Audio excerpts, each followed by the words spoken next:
Alors, bien-aimés, ce matin, je voudrais partager quelque chose avec vous. Je crois que c'est le Seigneur qui veut que nous partagions ce thème avec vous. Il est intitulé « Sors de Moab ». Sors de Moab. Sors de Moab. Alors, notre texte se situe dans Ruth, chapitre 1. On va lire à partir du verset 1 et puis on va s'arrêter à un niveau donné. Ruth, chapitre 1, on va lire à partir du verset 1 et on va s'arrêter à un niveau donné. Nous lisons. Du temps des juges. Ruth, chapitre 1, à partir du verset 1. Du temps des juges, il y eut une famine dans le pays. Un homme de Bethléem de Juda partit avec sa femme et ses 2 fils pour faire un séjour dans le pays de Moab. Le nom de cet homme était Elimelech, celui de sa femme Naomi, et ses 2 fils s'appelaient Machlon et Kiljon. Ils étaient Éphratiens de Bethléem de Juda. Arrivés au pays de Moab, ils y fixaient leur demeure. On va vous expliquer tout ça. Elimelech, mari de Naomi, mourut. Et elle resta avec ses 2 fils. Ils prirent des femmes moabites, dont l'une se nommait Orpa et l'autre Ruth. Et ils habitaient là environ 10 ans. Machlon et Kiljon moururent aussi tous 2. Et Naomi resta privée de ses 2 fils et de son mari. Puis elle se leva, elle et ses belles-filles, afin de quitter le pays de Moab, car elle apprit au pays de Moab que l'Éternel avait visité son peuple et lui avait donné du pain. Amen. Cette histoire est une histoire riche, pleine d'enseignements qui nous aidera à éviter certaines erreurs qui créent la malédiction dans notre vie. En tant que chrétiens, nous pouvons être sous la malédiction. Parce qu'il existe 3 sources de malédiction. Il y a la malédiction qui vient de Dieu. Donc la malédiction divine. Dieu maudit aussi. La preuve est que Dieu a maudit Adam et Ève. La Bible dit Dieu a maudit le sol pour qu'il souffre. Et Dieu a dit à la femme qu'elle va souffrir pendant les douleurs de son enfantement. Et ses désirs se porteront vers son mari. C'est pour cela que les femmes sont esclaves des hommes. Pourquoi les femmes sont esclaves des hommes? Vous allez constater que si une femme s'habille, si un homme ne la regarde pas, elle ira se changer. Quand une femme marche, elle doit regarder à gauche, à droite pour voir est-ce que quelqu'un est en train de la regarder au moins. C'est l'esclavage d'Adam et Ève. Elles ne sont pas libres. Alors, l'homme souffre aujourd'hui parce que Dieu l'a maudit. Caïn, il a été maudit par Dieu. Ce n'est pas le diable qui a maudit Caïn. Quand il a tué son frère Abel, Dieu a dit, tu vas errer sur la terre. Tu seras vagabond sur la terre. Donc, il y a la malédiction qui vient de Dieu. Il y a la malédiction qui vient du diable. La malédiction satanique. Et cette malédiction est liée aux alliances, les liens, les esprits démoniaques. Et il y a la malédiction naturelle. La malédiction naturelle, c'est quand on fait, quand on pose des actes contre nature. Des actes contre nature. La sodomie est contre nature. Quand quelqu'un commence à pratiquer la sodomie, c'est-à-dire qu'il n'utilise pas la voie naturelle, il va contre nature. L'inceste est contre nature. Si un enfant frappe son père, c'est contre nature. Ça attire d'office une malédiction naturelle. Donc il y a des gens qui souffrent sur la terre parce qu'ils sont sous le coup d'une malédiction naturelle. ils doivent chercher à briser cette malédiction par une repentance sincère. Les gens pensent qu'il faut toujours chasser le diable.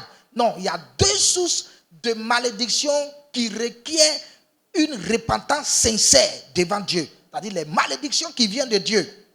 Si ta malédiction est liée à Dieu, c'est la repentance qui règle ça. Si la malédiction que tu vis est une malédiction naturelle, c'est la repentance qui règle cela. C'est pour cela que vous allez voir beaucoup de chrétiens prient et jeûnent pour briser la malédiction sur leur vie, mais le problème continue, le problème demeure. Pourquoi? Parce qu'ils s'adressent au diable alors que le diable n'est pas la cause. Seules les malédictions sataniques sont brisées par l'autorité spirituelle en Jésus-Christ. Seules les malédictions sataniques, c'est-à-dire les liens de famille liés aux idoles, liés aux esprits, liés aux cérémonies qu'on a eu à faire quand on n'était pas en Jésus-Christ. Alors il faut prier et briser cela. Donc Dieu peut aussi maudire. La Bible nous parle d'un homme du nom de Elimelech. Elimelech était à Bethléem de Judée. Bethléem est au sud de Jérusalem, dans le département ou le royaume de Juda. C'est-à-dire que le royaume du sud, où la grâce de Dieu était. Le mot Bethléem signifie maison de pain. C'est là où il y a l'abondance. C'est là où il y a la grâce. C'est là où il y a la faveur de Dieu. C'est là où il y a la grâce de Dieu. Alors, il vivait à Bethléem. Et parce qu'il était de Juda, il était alors un enfant de Dieu. Il faisait partie du peuple de Dieu. Parce que dans l'Ancien Testament, c'était Israël qui constituait le peuple de Dieu.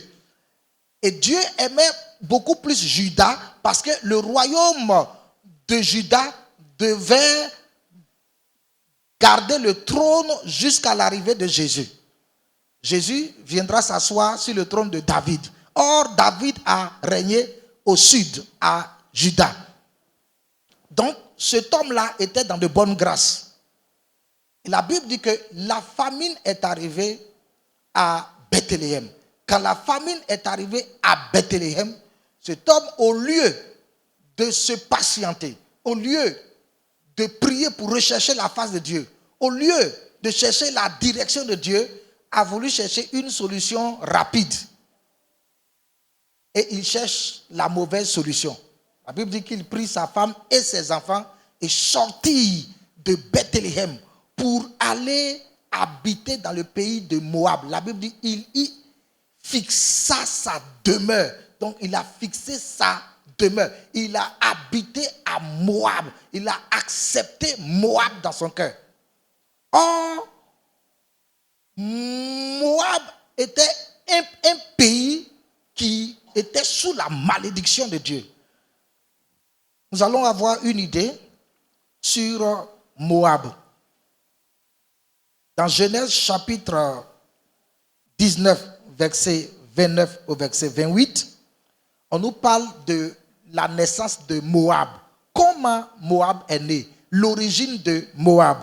Genèse, je voudrais que vous suiviez avec moi cet enseignement et après nous allons prier pour briser la malédiction. Amen. Voilà, Genèse chapitre 19, à partir du verset 29. Nous lisons ceci. Lorsque Dieu détruisit les villes de la plaine, il se souvint d'Abraham et il fit échapper Lot du milieu du désastre par lequel il bouleversa les villes où Lot avait établi sa demeure. Lot quitta Soar pour la hauteur et se fixa sur la montagne avec ses deux filles car il craignait de rester à Soar. Il habita dans une caverne, lui et ses deux filles. L'aîné dit à la plus jeune, « Notre père est vieux et il n'y a point d'homme dans la contrée pour venir vers nous selon l'usage de tous les pays. Viens, faisons boire du vin à notre père et couchons avec lui afin que nous conservions la race de notre père. Elle fit donc boire du vin à leur père cette nuit-là. Et l'aîné alla coucher avec son père. Il ne s'aperçut ni quand elle se coucha, ni quand elle se leva. Le lendemain, l'aîné dit à la plus jeune, voici, j'ai couché la nuit dernière avec mon père. Fais-lui boire du vin encore cette nuit et va coucher avec lui afin que nous conservions la race de notre père. Elle fit boire du vin à leur père encore cette fois. Lui-même, il aime trop le vin. Elle fit boire du vin à leur père encore cette nuit-là. Et la cadette alla coucher avec lui et il ne s'aperçut ni quand elle se coucha ni quand elle se leva. Les deux filles de Lot devinrent enceintes de leur père. Sacrilège. L'aînée enfanta un fils qu'elle appela du nom de Moab. C'est le père des Moabites jusqu'à ce jour. La plus jeune enfanta un fils qu'elle appela du nom de Ben-Ami. C'est le père des Ammonites jusqu'à ce jour. Amen. Donc voici l'origine de Moab. Moab est né d'une inceste. Moab est né d'une inceste. Des sœurs, des filles d'un papa qui disent faisons boire de l'alcool à notre papa parce qu'il aime le vin. Et lui-même, il a bu jusqu'à ce qu'il était ivre. Et elles ont attrapé des grossesses avec lui. Et elles ont fait des enfants de leur père. À cause de cela, la malédiction va tomber sur Moab. Moab sera un pays dévoué à l'interdit par Dieu. C'est-à-dire que Dieu va enlever Moab de son plan. Dieu va enlever sa grâce sur Moab. Au point où tous les pays de cette région considéreront Moab comme un pays maudit. Un pays maudit. Dans Nombre chapitre 21, verset 27, il y aura même un poème qui est lié à Moab. Nombre chapitre 21, à partir du verset 27. Nous allons lire ça rapidement. Je veux aller pas à pas avec vous. Ok? Nombre chapitre 21, à partir du verset 27. Nous lisons.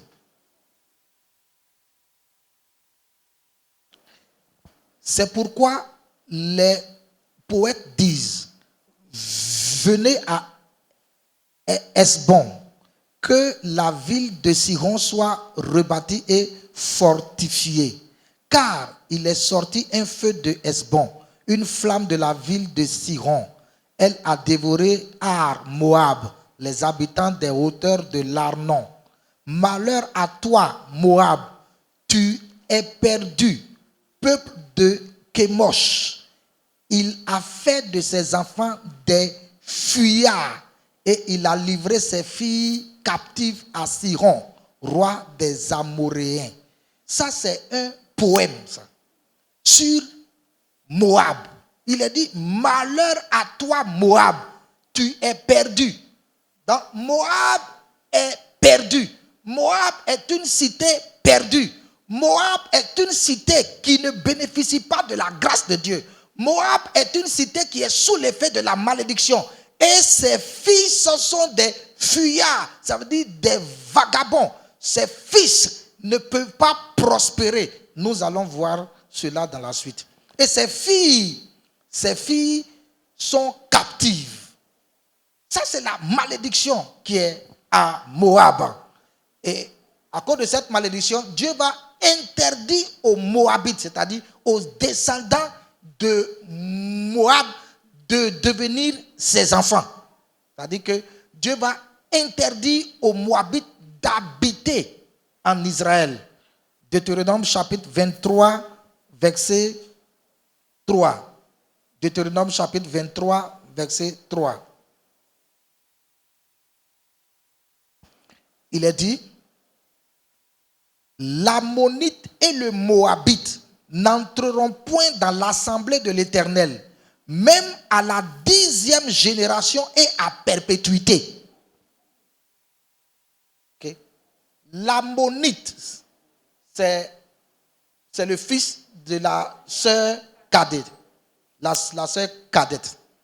Et les Moabites, c'est le fils de la sœur aînée. Donc, ils n'entreront point dans l'assemblée de l'Éternel.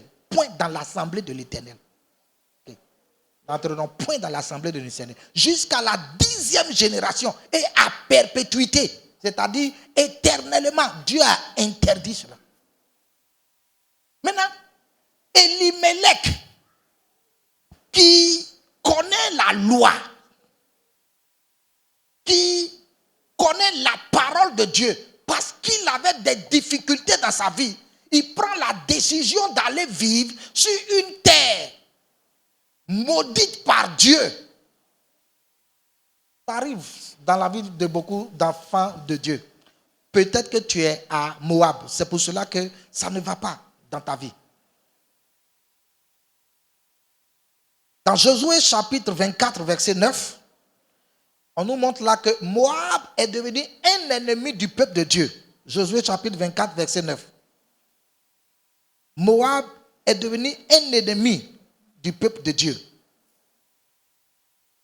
Il a dit, Balak, fils de Sippor, roi de Moab, se leva et combattit Israël. Il fit appeler Balaam, fils de Béor, pour qu'il vous maudit. C'est-à-dire que le roi de Moab voulait qu'Israël soit maudit. Donc, Moab est un peuple qui cherche la malédiction du peuple de Dieu. Moab est un peuple qui combattra toujours le peuple de Dieu.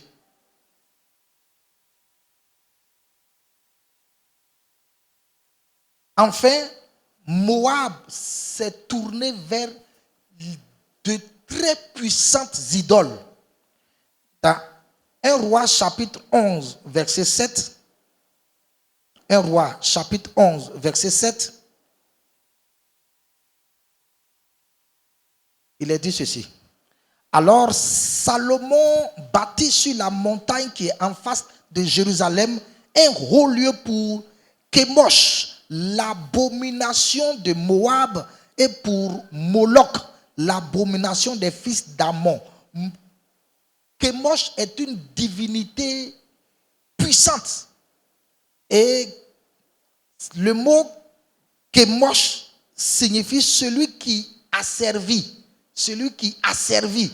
Donc, lorsque les filles de Lot ont couché avec lui pour faire des enfants, cela a donné droit à un esprit démoniaque qu'on appelle Kémosh et Moloch. C'est des esprits auxquels on fait des sacrifices humains. Donc, Kémosh se nourrit du sang des bébés humains. Lui, il ne prend pas les animaux. Il ne prend pas du vin. Il ne prend pas de la cola. Mais lui, il prend du sang humain. Donc, on lui sacrifie des humains, des enfants, pour la plupart. Et le mot Kémosh signifie asservi. Celui qui a servi. Donc, c'est pour cela que Moab était sous l'asservissement. Moab ne pouvait jamais être libre. Moab ne pouvait pas prospérer. Moab ne pouvait pas avoir la bénédiction de Dieu. Et c'est là-bas que Elimelech va habiter. Elimelech, qui était un enfant de Dieu, il va habiter à Moab.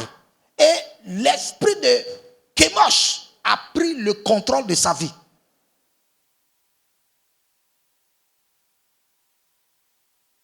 Lorsque cet esprit-là a pris le contrôle de Moab, il y a des malédictions qui ont commencé à frapper les Moabites. Ils étaient tous sous la malédiction. La preuve est que lorsque Elimelech est allé habiter à Moab, il était en bonne santé. Tout allait bien dans sa vie. Mais parce qu'il a rencontré des problèmes, il a pris la décision d'aller vivre à Moab. La Bible dit quand il est arrivé à Moab, aussitôt il mourut. La mort l'a frappé. Pourquoi?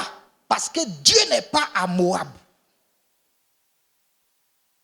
Dieu n'est pas avec les Moabites. Nous allons expliquer cela dans le Nouveau Testament tout à l'heure. C'est-à-dire, tu t'es lié à certaines choses qui sont la cause des problèmes de ta vie.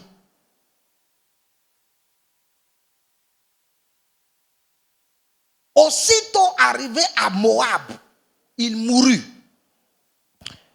Deuxièmement, ses enfants ont été rendus stériles. Ses enfants ont été rendus stériles. Ils ont fait 10 ans de mariage sans enfants. Parce qu'à Moab, il y a la mort, il y a la stérilité. Donc l'improductivité à Moab.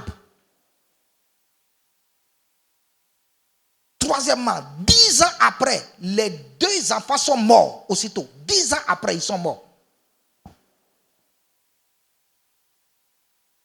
Ensuite, Naomi, qui était partie là-bas avec une famille, est restée seule. Donc, elle est devenue veuve. Elle est devenue veuve à Moab. Veuve et sans enfant, parce qu'elle était à Moab. Ensuite, Naomi est devenue pauvre parce qu'elle avait tout perdu. Elle est devenue pauvre. Parce que l'esprit de Kémosh contrôle Moab et il met les gens dans l'asservissement. Et enfin, Naomi a perdu la grâce de Dieu parce que la colère de Dieu était contre elle. Et ça, nous le lisons dans Ruth chapitre 1, verset 13. Ruth chapitre 1, verset 13. Ruth chapitre 1, verset 13. Ce que Naomi elle-même va dire. Elle va dire, attendriez-vous pour cela qu'ils eussent grandi? Refuseriez-vous pour cela de vous marier? Non, mes filles, car à cause de vous, je suis dans une grande affliction de ce que la main de l'Éternel s'est étendue contre moi. À cause de vous, donc à cause de vous les Moabites, la main de Dieu s'est étendue contre moi. Donc ça veut dire qu'il y a certaines relations qui font que la main de Dieu s'étend contre toi. La main de Dieu ne travaille pas en ta faveur, mais la main de Dieu est contre toi.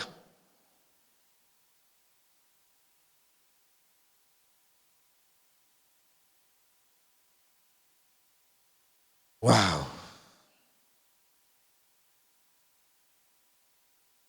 Ruth et Orpa, qui étaient des Moabites, elles-mêmes, elles étaient sous la malédiction. Parce qu'aucune d'elles n'a eu d'enfant. Aucune d'elles n'a eu d'enfant. Elles étaient sous l'effet de la malédiction. Et elles n'ont pas joui de la vie conjugale. 10 ans après, les maris sont morts. Les 2 sont morts ensemble. Elles sont devenues veuves sans enfants. Les jeunes veuves. Parce qu'elles étaient sous la malédiction. Et elles étaient encore pauvres. Alors, qu'est-ce que Moab dans la Nouvelle Alliance? Qu'est-ce que Moab dans le Nouveau Testament? Qu'est-ce que Moab pour l'Église? Peut-être que tu te trouves à Moab. Paul va nous expliquer les Moab que nous devons éviter dans 2 Corinthiens chapitre 6, verset 14 au verset 17. Donc, on va dans le Nouveau Testament maintenant. 2 Corinthiens chapitre 6, verset 14 au verset 19. Nous lisons.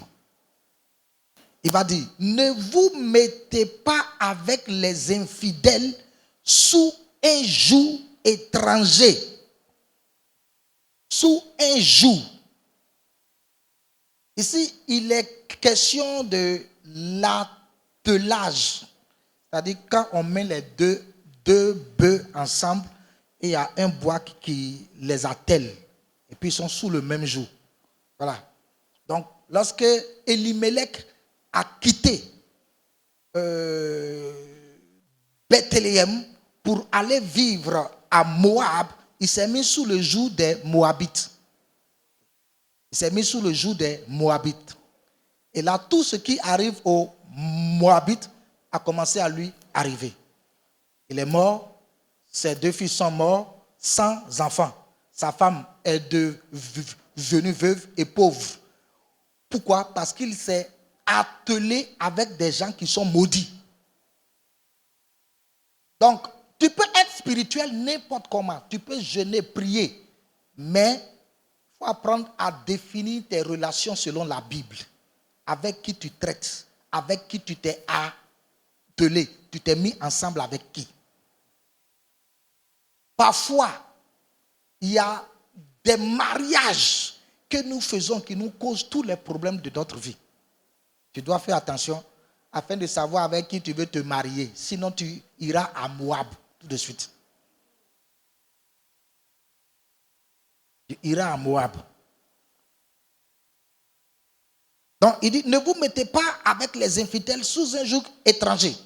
Et il cite maintenant, car quel rapport y a-t-il entre la justice et l'iniquité?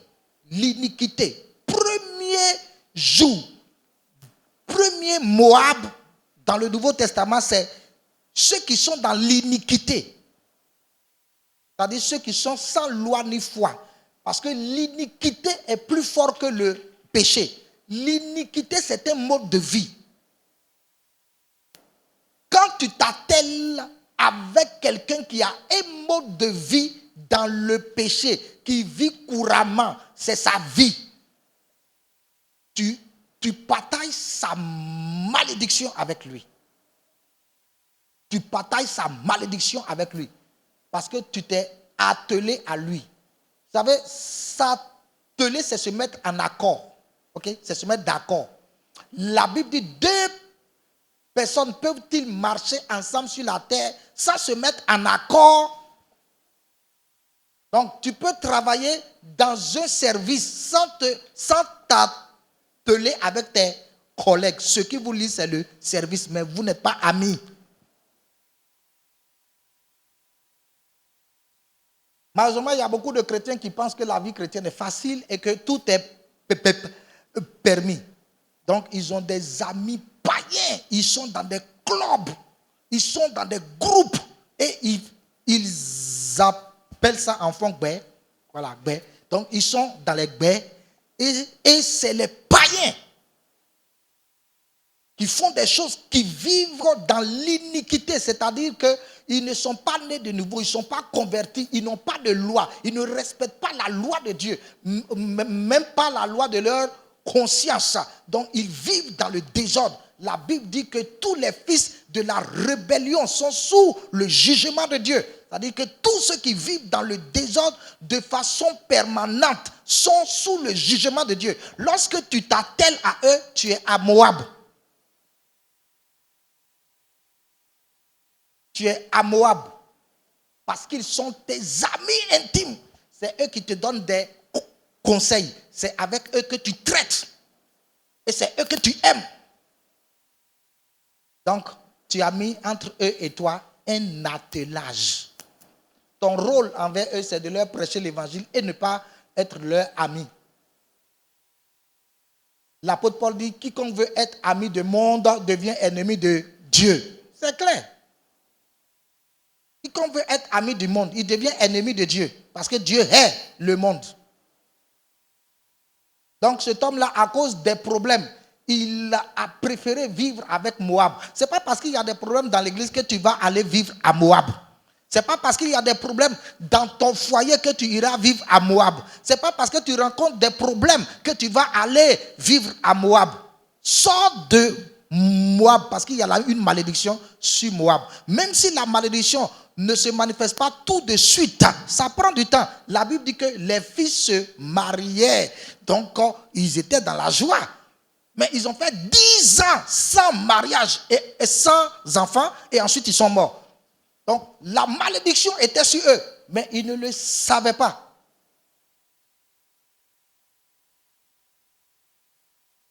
Bien qu'ils étaient enfants de Dieu, ils étaient le peuple de Dieu, ils étaient l'assemblée de Dieu, ils étaient juifs, ils étaient israélites, ils étaient juste purs parce qu'ils sont de Juda.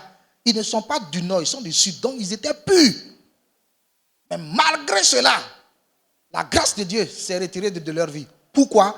Parce que là où ils sont, c'est la malédiction qui opère.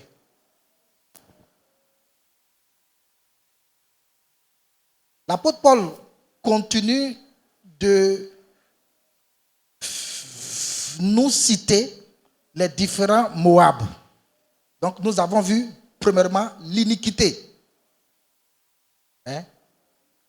Car quel rapport y a-t-il entre la justice et l'iniquité? Toi, tu as été justifié par Dieu. Pourquoi te mettre sous l'attelage de l'iniquité? Et dit, ou quel rapport y a-t-il entre la lumière et les ténèbres? Quand tu donnes ta vie à Jésus, la lumière de Dieu rentre dans ta vie. Tu es lumière. Pourquoi t'atteler avec les ténèbres? Les ténèbres, c'est quoi? C'est ceux qui sont dans les choses obscures. Ok? Dans les choses obscures. Dans les sociétés secrètes. Ils sont là-dedans. C'est ceux qui font la magie. C'est ceux qui font les gris-gris. Ils sont dans les ténèbres. Et tu es leur ami intime. Comment un chrétien peut être ami avec un vaudou, non? Et il lui rend visite, ils sont amis, ils disent non, la foi est dans le cœur. Tu es à Moab. Il y a des choses qui t'arrivent parce que tu es à Moab. Il y a des portes qui se ferment sur ta vie parce que tu es à Moab. La mort est rentrée dans tes affaires parce que tu es à Moab. La mort est rentrée dans ce que tu fais parce que tu es à Moab. La mort est rentrée dans ta santé parce que tu es à Moab. Les choses dégringolent à petit feu, malgré que tu es un enfant de Dieu, malgré que tu viens à l'église, malgré que tu pries, mais tu es à Moab. Tu es à Moab. Ensuite, l'apôtre Paul dit au verset 15, quel accord y a-t-il entre Christ et Bélial? Donc, un autre Moab, c'est Bélial. Le mot Bélial signifie vaurien. Ok? Vaurien. Et ça signifie indignité. C'est un démon qui fait de toi un vaurien à cause de ton attelage avec Moab. Donc, Bélial travaille dans la vie de ceux-là qui errent en rond. Ils tournent en rond. Ils n'ont pas d'objectif. Ils n'ont pas de vision. Ils n'ont pas de travail. Ils ne vont pas à l'église. Ils n'adorent pas Dieu. Ils sont en l'air. Il n'y a rien en eux. Et c'est avec eux que toi, tu es ami. C'est avec eux que tu es ami. Ça va influencer ta vie. Même si tu travaillais, tu vas perdre ton travail. Parce que Bélial va te contrôler. Lorsque tu es marié, que tu as un foyer paisible, et que par mégarde, tu commences à avoir une bonne relation avec un célibataire chronique qui ne vaut rien, il ne travaille pas, il ne fait rien, il tourne en rond dans sa vie. Bélial va te visiter. Bélial va te visiter. Cette malédiction est liée à tes relations, est liée avec ceux avec qui tu t'attelles, ceux avec qui tu te mets en accord. Bélial va te visiter. Le mot Bélial signifie aussi indignité. Tu ne seras plus digne de la grâce de Dieu. Ouais. Tu ne seras plus digne de la grâce de Dieu. Lorsque Naomi est allée à Moab, elle n'était plus digne de recevoir la faveur de Dieu. Elle a dit, la main de Dieu s'est levée contre moi à cause de vous. La main de Dieu s'est levée contre moi. Dieu ne me fait plus de bien. Parce qu'elle était en relation avec les Moabites. Elle a habité à Moab. L'apôtre Paul continue la liste. Il dit, quelle part a le fidèle avec l'infidèle. L'infidèle, c'est celui qui n'a pas la foi. L'infidèle, c'est celui qui n'a pas la foi, celui qui n'a pas Jésus, celui qui n'est pas chrétien, c'est un infidèle. Quelle part de relation vais-je avoir avec lui? Quelle part de relation vais-je avoir avec un homme qui n'est pas infidèle et qui n'est pas fidèle? Un homme qui n'est pas fidèle, c'est un homme qui n'est pas fidèle à une église. Je ne peux pas avoir de relation avec un homme qui n'a pas d'église. En Europe, il y a des gens qu'on appelle les SDF, les sans domicile fixe. Ils voyagent avec leur maison au dos. Mais toi, tu es ami avec les chrétiens qui sont des FDF spirituels. Ils n'ont pas d'église fixe. Ils n'ont pas un pasteur parce qu'ils ne veulent pas se mettre sous l'autorité. Ils ne veulent pas se mettre sous l'autorité. Ils sont des rebelles. Quand quelqu'un se rébelle dans une église et passe, si tu es ami avec lui, la malédiction qui est liée à la rébellion viendra sur toi. Ça met du temps. Elimelech s'est rébellé contre Dieu à cause des problèmes qu'il a eu dans sa vie. Il n'était pas d'accord avec Dieu. Il dit, Dieu, je quitte la maison de pain. Je quitte Bethléem. Donc, il a pris sa décision. Il est sorti de Bethléem pour aller se mettre à Moab. Or, les Moabites étaient des rebelles parce que les filles savaient que Dieu interdisait qu'on couche avec les pères. Mais elles l'ont fait contre la volonté de Dieu. Il y avait la malédiction sur elles. Et Elimelech est parti se lier à ceux qui se sont rebellés contre Dieu. La malédiction a frappé sa vie. Ne t'attache pas à un rebelle. Ne t'attache pas à quelqu'un qui se lève dans une église et qui cherche le mal d'une église. Ne t'attache pas à quelqu'un qui parle contre les pasteurs. Ne t'attache pas à ceux-là parce que la malédiction va te frapper. Malédiction va te frapper. Les infidèles, ceux qui ne sont pas fidèles à Dieu, ils ne sont pas fidèles à l'église, ils ne sont pas fidèles à leur pasteur, ils ne sont pas fidèles. Si tu t'attaches à eux, la malédiction va te tomber sur toi. Et enfin, Paul dit, quel rapport y a-t-il entre le temple de Dieu et les idoles? Dieu dit, tu es son temple. Maintenant, pourquoi vas-tu traiter avec les idolâtres? Quel rapport y a-t-il entre le temple de Dieu et les idoles? Tu es le temple de Dieu et tu traites avec les idolâtres, ceux-là qui adorent les fétiches. Tu es leur ami sincère, tu ne leur parles jamais de Jésus parce que tu cherches auprès d'eux des bonnes grâces parce qu'ils occupent certains postes stratégiques dans le pays et tu deviens leur ami parce que tu es en train de chercher du travail. Tu n'as pas confiance que Dieu est capable de te donner du travail. Ça attire la malédiction. Ça attire la malédiction. Nous continuons la lecture. Il dit, car nous sommes le temple de vivant, le temple du Dieu vivant.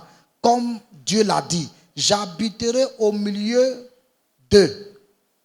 J'habiterai et je marcherai au milieu d'eux. Je serai leur Dieu et ils seront mon peuple. Ça signifie quoi? Ça signifie que lorsque tu rentres dans ces attelages, Dieu n'habitera pas avec toi, il ne marchera pas avec toi. Ok. Dieu n'habitera pas avec toi, Dieu ne marchera pas avec toi. Donc, il y a des gens qui souffrent de la présence de Dieu. C'est-à-dire, quand on parle de la présence de Dieu, ils n'ont pas la présence de Dieu. Mais ils peuvent sentir les frissons de l'onction, mais ils n'ont pas la présence de Dieu. Or, c'est la présence de Dieu qui apporte la grâce. La présence de Dieu apporte la bénédiction. Ils n'ont pas la présence de Dieu. À cause de mauvais attelages, les mauvaises compagnies, les mauvaises relations. Tu es à Moab. Ce matin, tu vas prier pour dire, Seigneur, tout Moab, là où je me trouve, accorde-moi la grâce de sortir de ces lieux qui attirent la malédiction sur ma vie. Au verset 17, nous finissons. Il est dit, c'est pourquoi sortez du milieu d'eux et séparez-vous d'eux, dit le Seigneur. Ne touchez pas à ce qui est impur et je vous accueillerai. Lorsque la malédiction a frappé Elimelech et ses enfants, alors Naomi a pris la décision de sortir.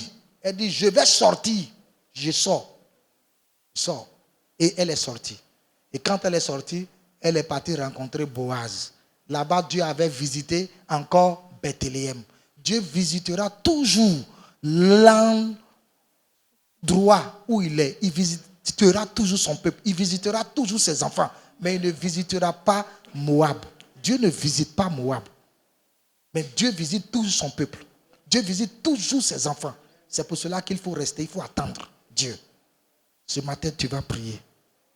Toute malédiction qui n'est pas dans tes liens ancestraux, toute malédiction qui n'est pas liée aux alliances de ta vie, mais c'est lié à l'attelage avec quelqu'un. Tu es en relation avec quelqu'un et tu subis sa malédiction. Même dans ton service, au lieu d'engager les chrétiens nés de nouveau, tu es allé engager des païens qui adorent les idoles et tu as regardé seulement diplôme. Ils travaillent chez toi sous une malédiction. Donc la malédiction qui est sur sa vie influence aussi tes affaires, ça influence tes activités parce qu'il est sous la malédiction. Prie sincèrement, dis Seigneur, toute relation que j'ai dans ma vie, toute personne avec qui je traite, avec qui je suis ami, avec qui je suis sincère, avec qui je suis lié et qui constitue une source de malédiction, de blocage sur ma vie, Seigneur, sépare-moi de ces personnes et aide-moi à prendre la décision de sortir de Moab. Prie au nom de Jésus. Parle à Jésus sincèrement. Oh Seigneur, nous te louons, Papa. Nous t'adorons, nous te glorifions pour ta parole puissante. Seigneur, je sais ce matin, tu as voulu nous expliquer pour que nous comprenions, Seigneur, que nous devons sortir de Moab pour ne pas subir constamment la malédiction. Nous devons sortir de Moab pour ne pas mourir. Nous devons sortir de Moab pour ne pas être rendu stérile. Stérile dans les affaires, stérile financièrement, stérile dans les relations, stérile dans la profession. Seigneur, tu veux nous sortir. Et tu dis, sortez du milieu d'eux. Papa, accorde-nous cette grâce ce matin. Accorde-nous cette grâce ce matin. Au nom de Jésus-Christ de Nazareth. Nous allons nous tenir debout 1 minute, s'il vous plaît.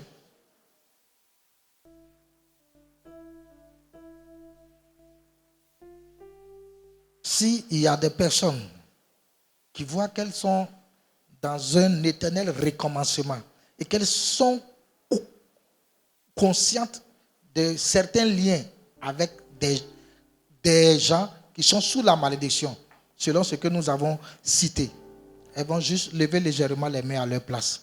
Nous allons prier pour briser la malédiction et elles vont prendre la décision de rompre ces liens. Nous pouvons avoir des relations avec tout le monde, mais il y a relation dans relation. Quand c'est relation d'amitié, on est intime, on est sincère et c'est une mauvaise chose. Ouais.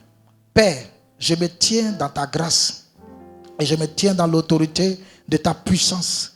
Je viens prier pour mes frères et pour mes soeurs qui sont dans un éternel recommencement, qui sont frappés par la mort, qui sont frappés par la stérilité, qui sont frappés par la pauvreté à cause de Moab qui agit dans leur vie. Parce qu'ils ont pris une mauvaise décision dans une relation. Oh Dieu, c'est toi qui accordes la grâce. Venons respectueusement pour te demander pardon. Pardon pour cette relation, Seigneur. S'il te plaît, pardon. Seigneur, pardon. Oh, s'il te plaît, pardon. Je prie que ton sang précieux coule afin de pardonner, de laver tes enfants pour que cette malédiction liée à l'attelage soit brisée au nom de Jésus. Ce matin, je brise cette malédiction. Ce matin, je brise cette malédiction. Malédiction liée à la production, la productivité, qu'elle soit brisée au nom de Jésus. Malédiction, Seigneur, de mort, que cette malédiction soit brisée. Malédiction liée aux maladies bizarres, que cette malédiction soit brisée.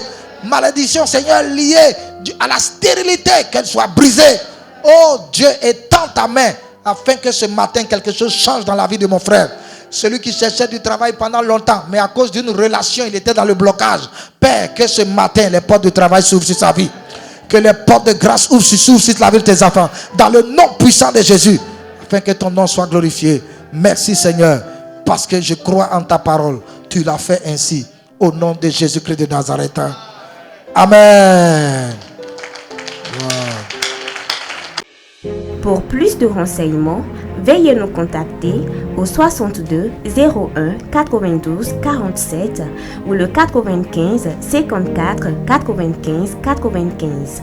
La mission chrétienne Réma est située dans la 2e rue à droite sur la voie pavée, longeant la clôture du SOS Village d'enfants d'Abomey-Calavi. Que Dieu vous bénisse.